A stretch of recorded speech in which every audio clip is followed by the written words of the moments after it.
vnímam aj to, že bolo podanie na ústavný súd skupinou poslancov a teda určite budeme veľmi pozorne očakávať, ako túto situáciu vyhodnotí ústavný súd, keďže ja si myslím, že sú tam vážne otázky, ktoré majú aj ústavnoprávny rozmer, nehovoriac o rozmere súladu práva s Európskej únie.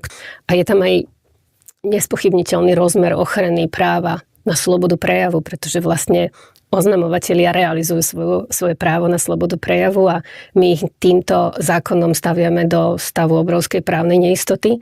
Takže myslím si, že je tam veľa tém, ktoré môžu aj ústavný súd legitímne zaujímať.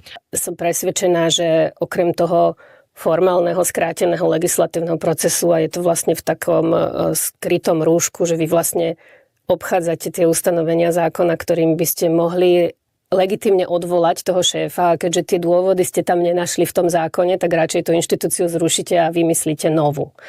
Takže tá účelovosť je tam veľmi jasná.